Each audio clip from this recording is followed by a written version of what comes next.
What can potato plants and tomato plants teach us all about leadership? So the square root of the number of people leads to 50%. That's what Price's law is. And so this goes on, right? And it's absolutely horrific. These are your top performers. So how do you deal with these? Try not to overburden these guys, because that's typically what we do. I want us to think about the 3 R's. You're the spark that lights the fire within people.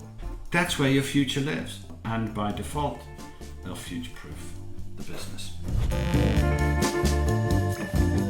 So today's episode is sort of like a how-to guide. In fact, it is a how-to guide. It's a leadership how-to guide. It's a leadership how-to guide called How to Future-Proof Your Business. Future-proofing yourself, your people, and in turn your business is the number one responsibility of a leader, after all. No, it isn't micromanaging, it's not ignoring feedback, it's not resisting change. You know all of those things. You've got very good at them over the years, perhaps. So leadership is about preparing yourself, your people, and your organization to respond effectively to the unforeseen challenges and opportunities that are coming your way. One of the ways you can future-proof your business is by focusing on the all-important P word. That's P for productivity. So we've put together this episode specifically aimed to optimize productivity, to future-proof your business, and to finally stop managing and start leading.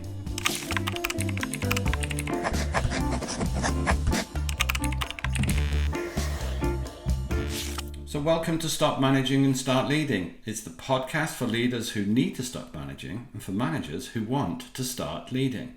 I'm your host, Antonio Garrido. I'm the founder and president of My Daily Leadership.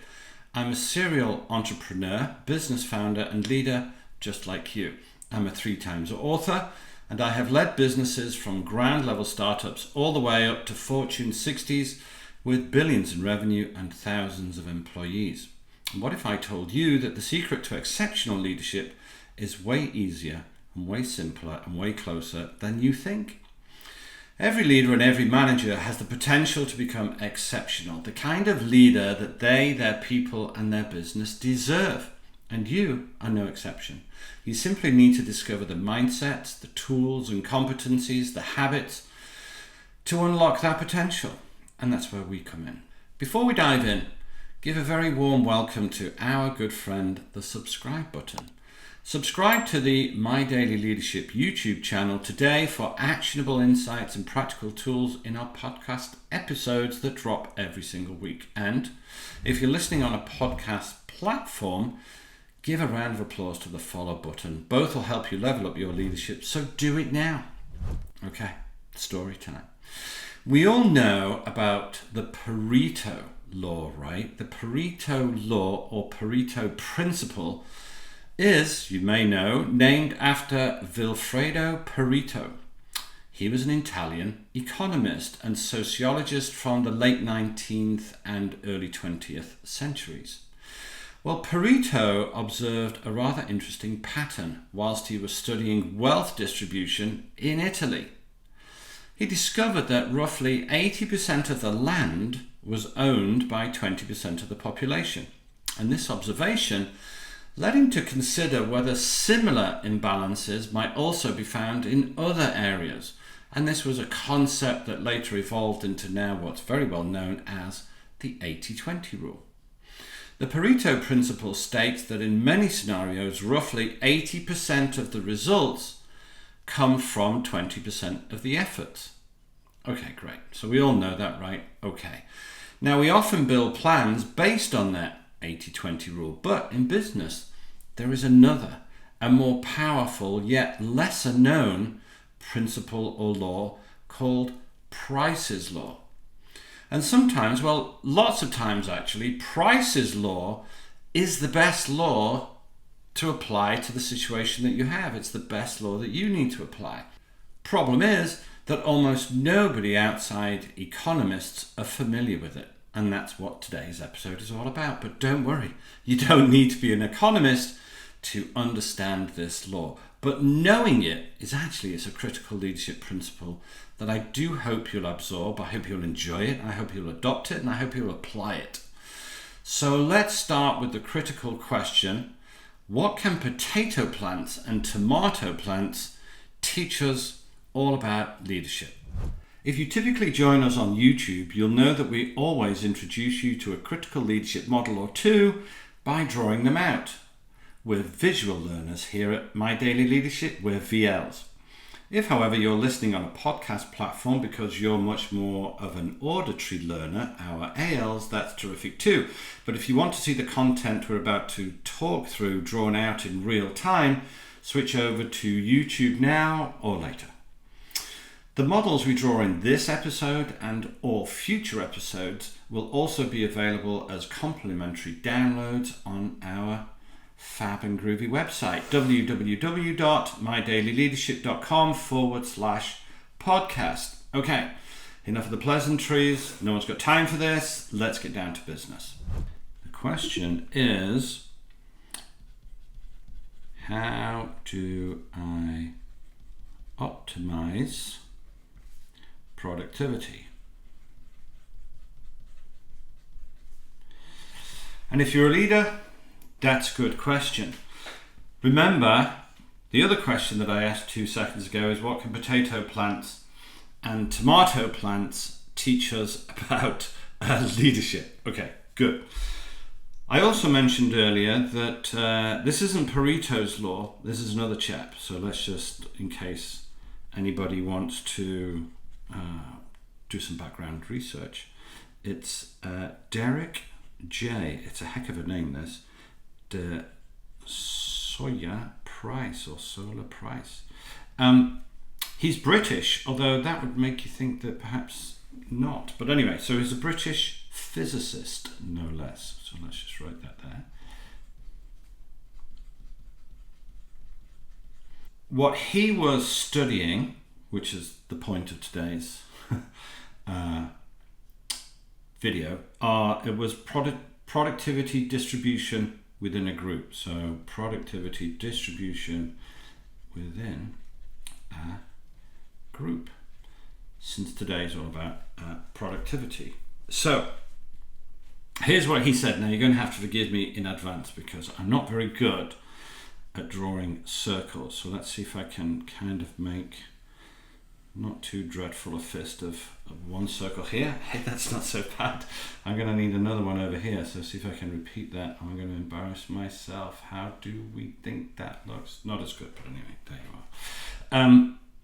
So let's just think about what Price said. He said, let's imagine we have 100 people.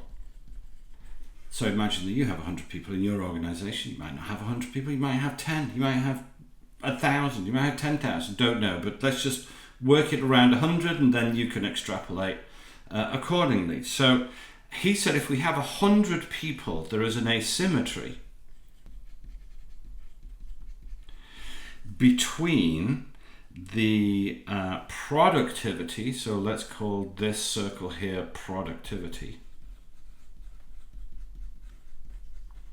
So there's an asymmetry between productivity and results. So imagine if you had 100 people, what he says is that about 10%, I'm guessing that that's about 10%, so about 10% of those people produce about 50% of the results. Now, to be clear, he doesn't say 10%. What he actually says is the square root of the number of people. So the square root of the number of people leads to 50%. And it's the same with tomato plants and potato plants. If you have, let's say, 9 tomato plants, the square root of 9 is 3. So the square root of 9 is 3. So 3 potato plants or tomato plants actually produce about 50%. If there are any potato farmers or tomato farmers out there, send me an email, confirm the numbers, confirm that Mr. Price was right. So the square root of 9 is 3. So 3 of your potato plants or tomato plants produce about 50% of the total number of potatoes and tomatoes, right? That's what Price's law is. Let me write all of that down for you in another way so you get it. So the square root of P, that's the people, right, equals the results divided by 2. That's 50% of the results. So the square root of people, in terms of productivity work, the square root of people leads to an asymmetry of 50%. So what does that mean? Well, let me draw you another quick table to take all of that on board. So hopefully you've got that. Let me draw you another one. As I draw this model, or rather as I describe this model, there are going to be those of you that are listening thinking, but Antonio, that can't be true because it's just so outrageous. It's upsetting, but true. Some things, just because they're upsetting, doesn't mean that they're not true. Okay, so what I'm doing now is I'm just drawing a table with 3 columns. So for the visuals, you're getting the full effect of this. For the auditories, you're kind of missing out. So do get yourself off to YouTube or go to our website, download the model. That'd be good too. So I have three columns here, okay, in a table. And we're going to write top, the left-hand column, P for people. Let me just, people, the number of people. We're going to have the square root of P for the square root of people. Recognizing, of course, that you can't have a decimal point or a percentage of a person, but we'll go with, we'll do some roundings, okay? And then that means then the other, so we have people, then we have the square root of people producing 50% of the result. I'll just write 50% up here, which means therefore that the other 50% lies with the other people, okay? So let's go a bit further into that. So imagine then you have an organization with 10 people, or you may have a division with 10 people, maybe the board of directors. In the C-suite, there are 10 people. But just imagine that we have 10 people in our fictitious organization right now. That means that the square root of 10, which is 3, I know it's not 3 because it's 3 point something, but you can't have point something of a person. That means if we have 10 people in the organization, the square root of the people, right, the square root of 10 is 3, and 3 people are doing 50% of the work. That means that 7 people, right, 70% of people are doing the other 50% of the work. So 70%, so 7 people, right? Makes sense? So if we had 100 people, obviously, square root of 100 is 10-ish, right? Which means that 90 people, or 90% of all of your people, are doing 50% of the rest of the work. Like 10 people are doing half the work and 90 people are doing the other half, which is bonkers. If you have 1,000 people, I'm sure you can already see where this is going. That's about 32%. That's 968. I hope that's 968. Otherwise, I'm going to be rather embarrassed, right? Which means that 96.8% of the people, 50% of the results. And if you have 10,000 people, 10,000, which is 1,000 people, which means that there's 9,900 doing the other 50% of the work. In other words, 99%. And so this goes on, right? And it's absolutely horrific. It really is very distressing for those that have you that like already ahead of me. You probably need some counseling. I get you. That makes perfect sense. But let's just take a quick break and let all of that settle in before I give you some other stuff which is going to upset you even more perhaps. If this episode is resonating with you, and I do hope it is, and I do hope that's surprising and upsetting and maybe a couple of insight moments, and you want to take action on your most pressing leadership challenges, and perhaps this is it, then great, I've got just the tool for you.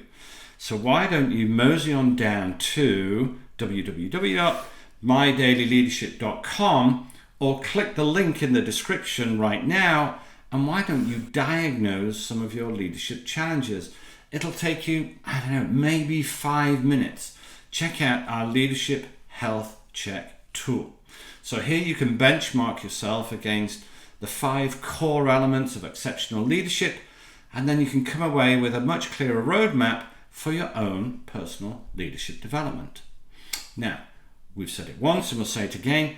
Don't let 5 minutes hold you back from what's holding you back. We all have leadership blind spots and we don't know what they are, because if we did, then they wouldn't be blind spots. Okay, so you can disappear down that rabbit hole as well if you think about it too much. And don't forget, please share your thoughts, questions and comments and aha moments with us. After all, sharing is caring. You know that. Okay, so break over. Maybe some of you have found yourself with a piece of toast. Calm down a little bit. Wrap yourself in a nice warm blanket. Let's go back to continue with the model. Okay, so if you imagine that there are 16 people in your organization. Some of you are already ahead of me because you know that 16 is easy to square root, right? So there are 16 people in your organization. Let's imagine then that the square root of 16, right? So there are 4 individuals that we're going to call, these are our top guys, our A players, right? These are the guys that we typically overburden, unfortunately. And I have 4 kids and we typically tend to ask the most capable ones to do all of the work most of the time, right? If we ever need something doing, take out the trash, you get the idea. So try not to overburden these guys, because that's typically what we do. We kind of gravitate towards the most capable, the smartest, the guys that are closest to understanding us, best core values and all of that kind of stuff, and we tend to overburden them. So let's try and remember not to do that. So we've got 4 guys producing most of the work, right? Well, half the work, and we tend to overburden them. So just drop yourself just a quick note. And typically we know who they are as well. If we say to any of our CEOs, any of our clients, and we say, who are your top guys? Well, they know who they are. They can pretty much reel off those individuals because they're talking to them fairly often. Why? Because they're very confident, capable, competent people. But try not to overburden them. So NB, don't overburden, right? Because that is a big temptation. Recognize these guys. Recognize their effort, recognize their contribution, recognize their results and all of that. Make sure you recognize them because why? Because you really, really do want to retain them, right? Remember, what gets rewarded gets repeated, and these guys need the right amount of attaboys. They kind of need the right kind of recognition, and they need the thing that motivates them individually and personally. In another episode that we're going to do before too long, we talk about the motivations, the levers of motivation for each individual person. They're all different. There's only 12, but you need to figure out what are the personal goals of each of these people. Because once you can connect their personal goals, their bucket list, right, to the corporate goals, then we're going to get really highly motivated people. Once you can figure out how to connect personal goals to corporate goals, they get really, really, really bought in to the organization, right? So we need to do that with our A players because it's really, really expensive to get rid of A players. I heard an expression this week which I loved, and I can't remember who said it, but somebody will Google it and look it up and let me know. It was, if you think hiring professionals is expensive, try hiring amateurs. I just love that, right? So these guys should probably be your best paid, best rewarded and recognized people. Anyway, you know who those guys are. So here we go. These are your top performers. So how do you deal with these? Everything I've just said, of course, but mainly these are the guys that you coach. Okay, cool. Using a standard distribution bell chart, perhaps, you're probably then already ahead of me and you realize that there's probably about 8 people, right? We're going to call these your B players. And hopefully these guys are the movable middle, and we want to develop some of these B players into A players. Of course we do. These are your core contributors. So let's write that down. Core contributors. These are the movable middle, but these guys, what do we want to do with these guys? Well, we want to manage these guys. So this is probably coach 70, manage 30. We talked about that in a previous episode, I'm pretty sure. And this is manage 70, coach 30. Oh, coach. And then, of course, we have our beloved our C players, right? Okay, so you've got an organization with 16 people. You know who your rock stars are, you know who the movable middle may be, and we know who our C players are. Okay, so these are, let's just call them our underperformers, certainly in terms of potential. So let's try that. Underperformers. Sometimes you have to forgive me. Language was never my first language. Okay, and with these guys, what do we do with these guys? Well, we have to act. We have to act with these guys. What does that mean?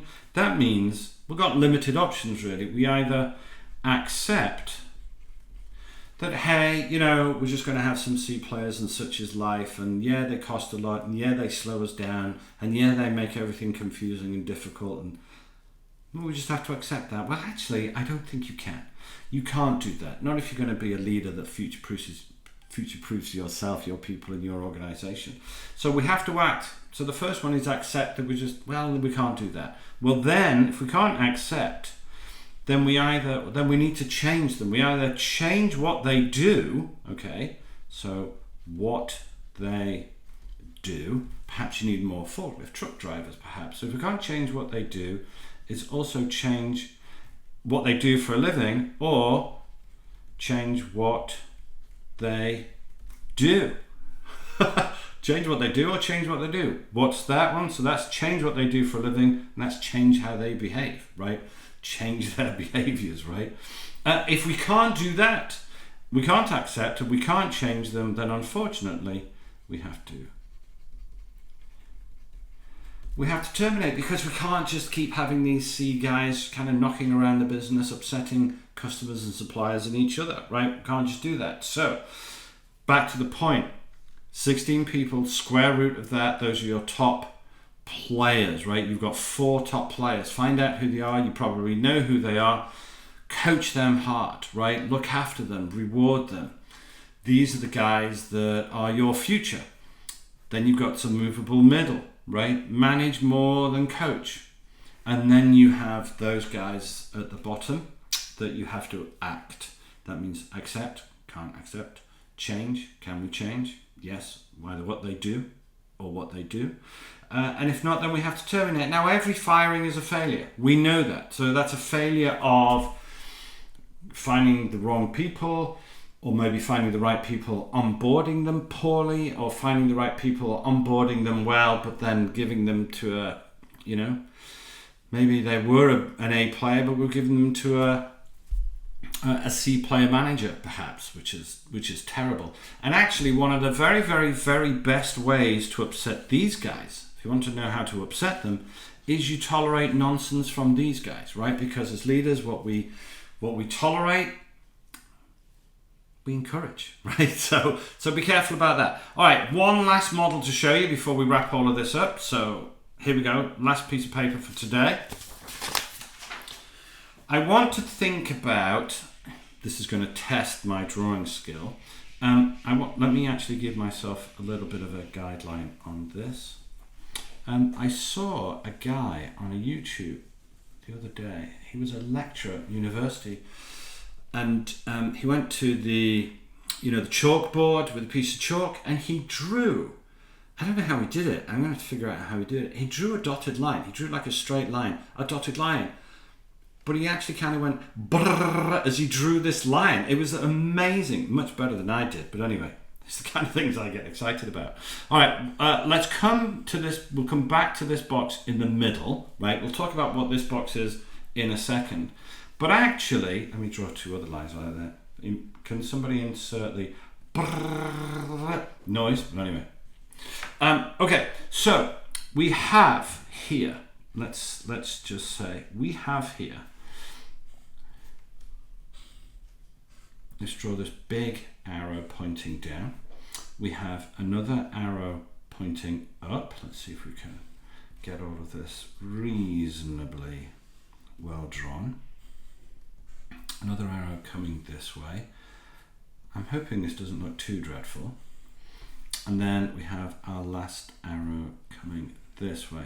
Gosh, this looks more confusing than I had imagined that it possibly would. But anyway, there you are. Such is life. So, who are these? Well, these are your A players. So, your A players are around. These are your top performers.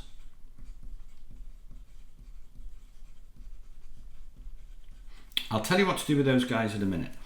These guys are your B players over here. Right, these are your core contributors. Core contribute. You know, we have a rather amazing lady at our organization that takes all of these terrible models and makes them quite beautiful, right, downloadable. So please don't look at this and think, oh, what's the point? Go to our website and download them. She's called Connie, she's absolutely amazing. Go check it out. She'll make a really handsome fist of this, I promise. And then we have our underperformers.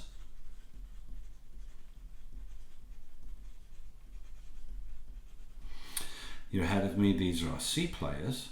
Tell you what to do with those chaps in a minute. And then, who am I missing? Any ideas? 3, 2, 1. There's you, right, leading this merry band of individuals. So we have our A players, we have our B players, we have our C players, and we have you. Okay, cool. What do we do with our A players? Well, with our A players, I want us to think about the 3 R's. So when you think about A players, think about 3 R's. What does that mean? That means these guys need recognition. These guys need reward. These guys need retaining. Okay, so these guys are also looking for opportunities to grow, largely. Okay, so with the A players, it's the 3 R's. With the C players, well, I told you about that a second ago. We have to act. You know what that means? That means accept, change, terminate. But we can't accept if we can't change what they do, and we can't change what they do, then they have to go. Every firing is a failure. That's your fault. The D players, well, the A players are 3 R's. The B players, are 3 S's. What does that mean? Well, with the 3 S's, we have to strengthen their skills.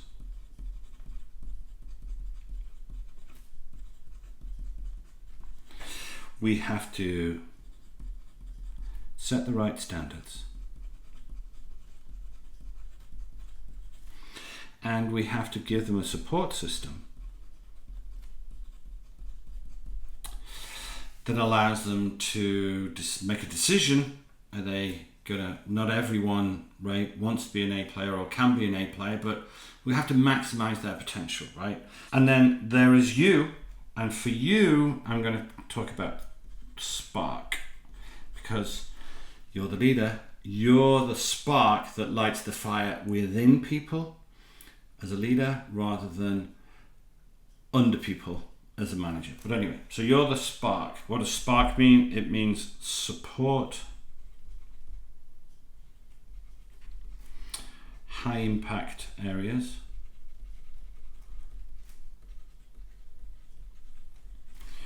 It means prioritize well. It means align people and tasks. That's all of these people here.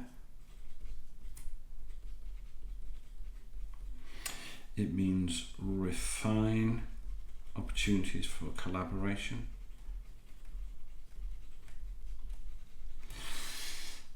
We have a video coming up in a few weeks, I think, all about collaboration, and we have to keep engagement. Hi, cool. Why have I got to do all of that kind of stuff? Because what's this here? What lives in this box here? This box here, right in the middle of this model, that's impinged upon by the A players, by your B players, by all of your C players, and by you. In this box here is nothing other than your future. That's where your future lives, because your future is shaped by these four bunches of organization of people. This is your future. And what's your job? I told you about, 40 minutes ago. It's to future-proof yourself and your people, and then therefore the business. Your job is to future-proof yourself and your people, and by default they'll future-proof the business. Well, I hope that made sense, and I hope you now have a clearer understanding of what has leadership got to do with potato plants and tomato plants. So thanks once again, I hope that's clear, for tuning in to Stop Managing, Start Leading, which is a My Daily Leadership podcast. And whatever your reason for listening or watching today, perhaps you just Googled tomato plants, I don't know. But I hope this episode offered you something of value, even if it's just one tool, one thought, one tip that maybe improves your leadership ability by 1% every day. Remember, there is immense power in marginal gains over time. There's also immense power in community. So please, please, please do share your questions, your insights, any topic suggestions. That'd be great in the comments if you're watching on YouTube. And whilst you're down there, give the video a like and subscribe too. Go on, you know you want to, right? And for our auditory learners, our ALs, you're only getting half the story. You're not seeing Cornelia's great work. So I highly recommend heading over to our YouTube channel, where today's episode really comes to life with lots of visual notes, models and drawings. All the models are available as a complimentary download. Pop along to www.mydailyleadership.com, which is that chap up there, /podcast. And in the next episode, we'll be looking into a critical strategic planning tool. It's brilliant, this one, to add to your leadership toolkits. Don't miss out. I'm Antonio Garrido with My Daily Leadership. Thanks for being here. Until the next time, by wisdom and effort, mind how you go. Ta-ta for now.